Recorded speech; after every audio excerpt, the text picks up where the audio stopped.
take away my pickup truck, but a small electric car just gets stuck.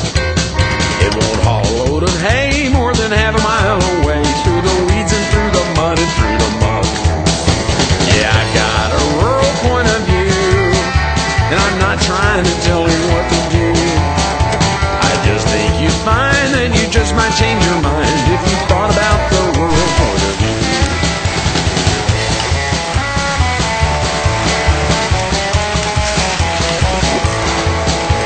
Come on, Cliffy. Come on.